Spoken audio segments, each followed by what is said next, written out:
Hey, this is your girl Tra Ravenel. So, we're talking about forgiveness.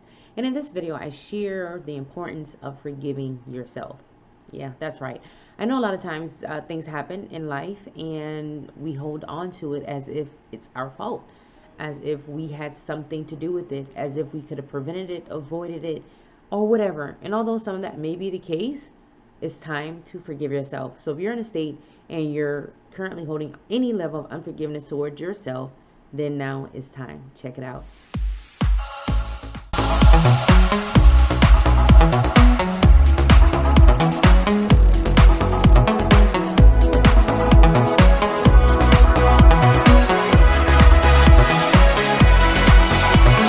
This is living now.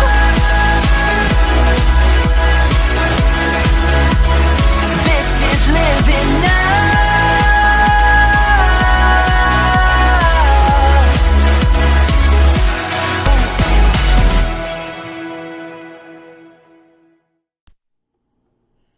Hey, this is your girl, Tra Ravenel, and I am excited to be on today with you guys. And we are continuing our healing series. We've been talking about forgiveness and healing for the last few weeks, and I want to just stay here for a minute because I know that this is one area that hurts a lot of marriages. It hurts a lot of relationships. It breaks up partnerships. So this is an area that we have to fine tune and we really have to look at. So for the next couple of weeks, we're going to talk about forgiving yourself. And then we're going to talk about forgiving God. And then we're going to talk about forgiving the abuser. And all of those steps are necessary in order for you to experience total healing, total forgiveness, and total wholeness. If you don't go through those steps, you're going to miss out on a piece and you're not going to experience forgiveness in its entirety in the way that you should. So, I have experienced unforgiveness toward myself at times, and in particular when things happen and I felt that they should have gone a different way or they could have gone a different way and I had something to do with it, and I held on to that for a very long time. I held on to guilt, I held on to shame, I held on to bitterness and so many other feelings. So I wrote some questions down for you today because I believe that I am not the only one. I believe that there are several people out there that either have gone through this or are currently in this place where they're asking the question why. And here's some things I asked. I wrote down about self-forgiveness. Why did I let this happen? Have you ever been in that place where it happened, whatever it is, and you're asking yourself, why did I let this happen, right? How did I let this happen? Could I not have avoided this? Could I not have prevented this? Is there something more or less I should have done in order for me not to be in this place?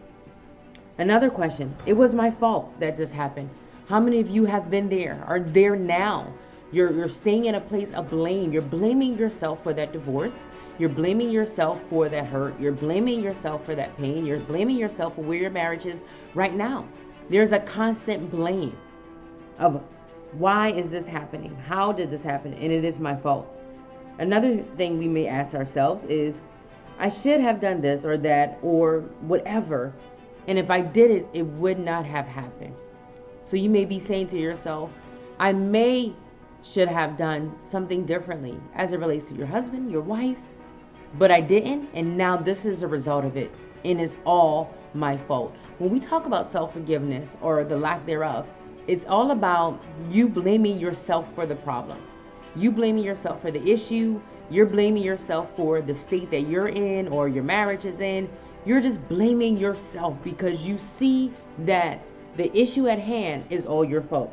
Something else you may be asking, I should have known better, right? I've asked myself that question. I should have known better. I knew better. I knew I should have done this or that or the other.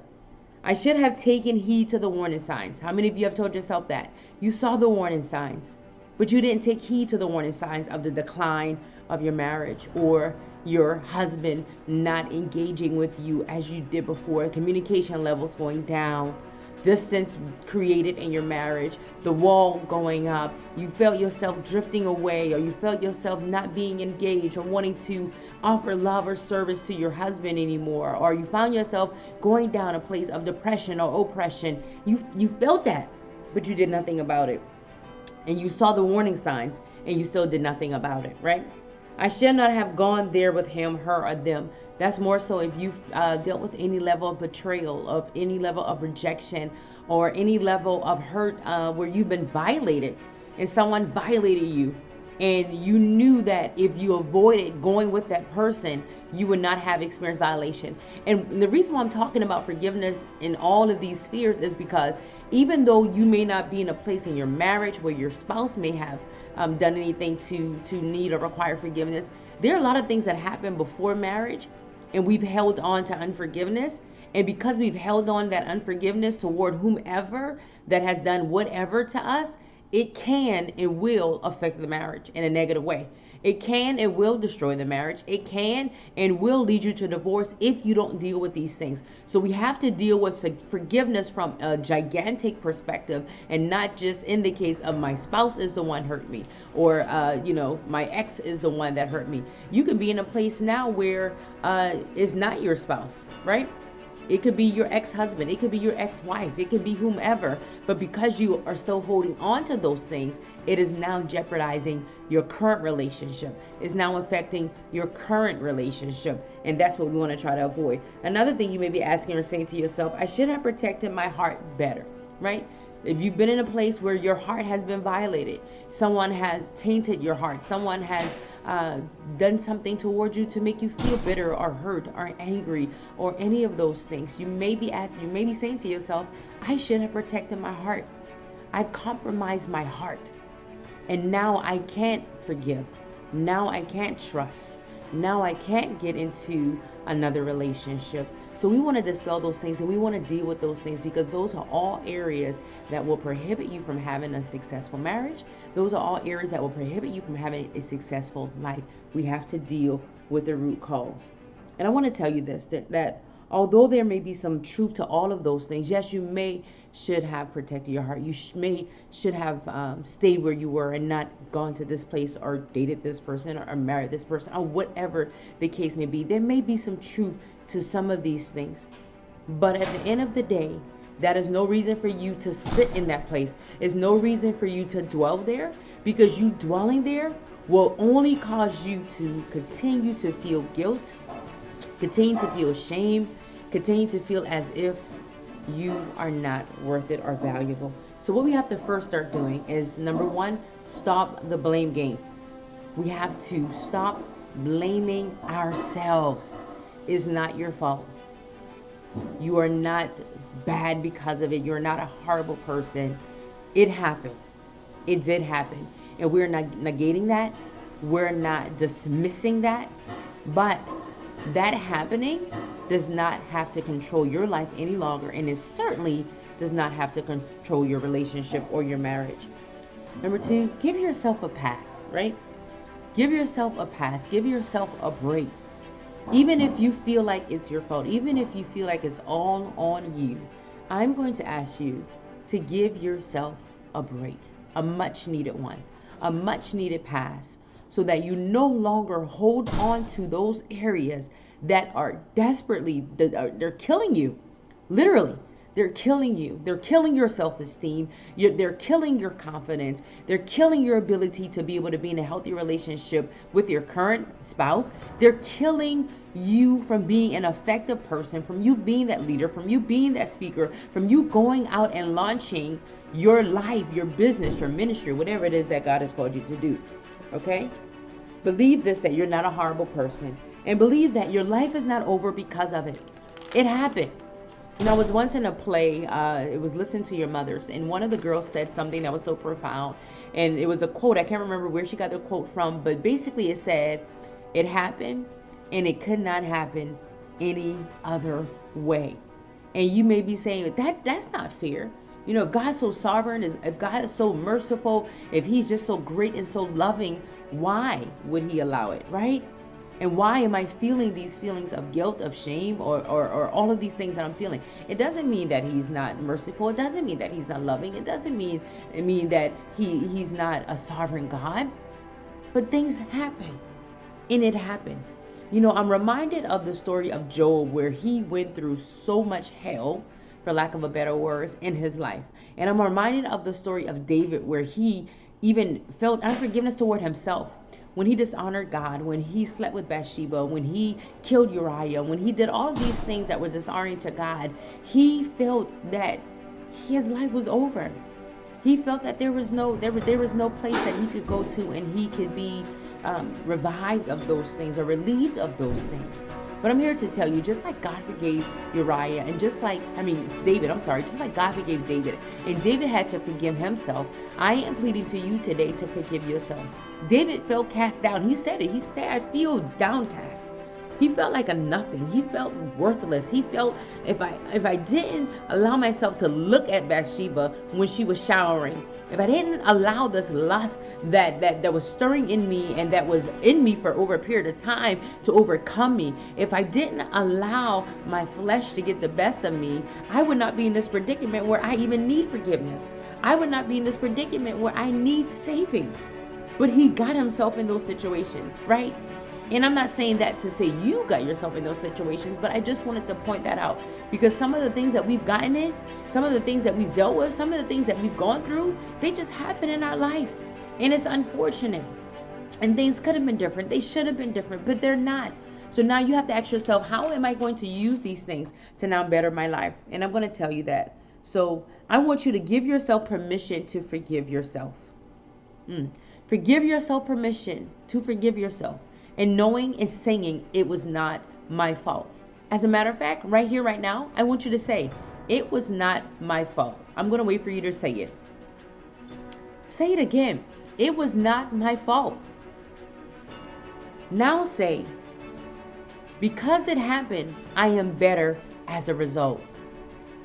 I know that's a hard one to say, but you know, the word of God tells us in Romans 8:28 that all things work together for the good of them that love God and that are called according to his purpose. So you have to believe that even though the thing that happened or occurred was not a good thing, you know, it's not a good thing if you were violated. It's not a good thing if you were betrayed. It's not a good thing if you experienced rejection or hurt or pain. But you can take those things and you can turn those things into something great for your life. You can turn your pain into your platform. You can turn your pain into the greatest avenue or the greatest venture for your life.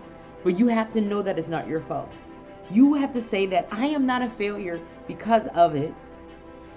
And it happened, but it's happening is not who I am or why I am. It's happening or it happened and it's not who I am or why I am. It does not define you. Hurt does not define you. Betrayal does not define you. Rejection does not define you, right?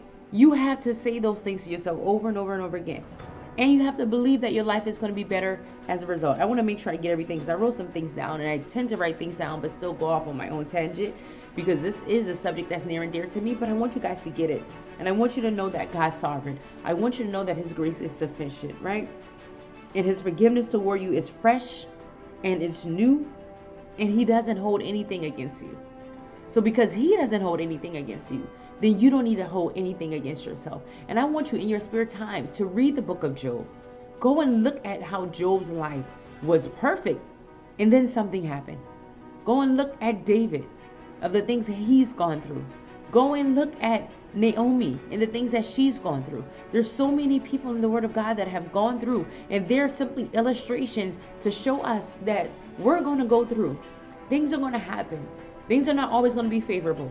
Some things are going to be self-inflicted, and some things are going to happen as a result of other people doing it to us. But at the end of the day, we should stand in a place of forgiveness. At the end of the day, we have to forgive ourselves. We have to let go of the blame. We have to let go of the hurt. We have to release and relieve ourselves of that negative energy and that negative space, that cloud that is continuously moving about with us. And we have to let it go. I know that's simple, but it's not simple enough for many people to get it. And so many people walking around with this heavy weight of unforgiveness. And because of that, it's affecting their marriage. Because of that, people are headed to divorce court right now. Because of that, people are in separation and they feel like, oh, it's my husband's fault. It's my wife's fault. No, it's that unresolved hurt. It's that unresolved bitterness. It's that unresolved unforgiveness. And when you hold on to those things, you carry those things into other relationships. And you cannot go into a relationship broken, empty, in an unforgiven place, and in a corrupt heart, and think that you're going to have successful marriage. It just can't happen that way. So we're going to continue this conversation, and then on next week we're going to talk about forgiving God, because I do know that although God is sovereign, he's awesome, he's amazing, he's wonderful, that at times that we hold things against him. And you may say to yourself, no, I'm not holding anything against God. But I'm going to ask you to check your heart, to really check your heart, check your relationship, and to see if you feel as if God still owes you something. And that's the reason why you're probably operating in a place of disobedience, which will ultimately take you to a place of defeat. So thank you so much for watching. Please make sure you subscribe to my channel. Let me know how you liked the video. Let me know if there's anything you want me to talk about or share outside of forgiveness, any topic as it relates to marriage and relationships. I'll be happy to share, and you can contact me via email at info@wiveswhowin.com. Make sure you're following us on Facebook. Husband and Wives Who Win Training Center is our amazing lively group, and also our page is Wives Who Win. Check me out, stay connected, and let's grow together. Until next time, see you soon.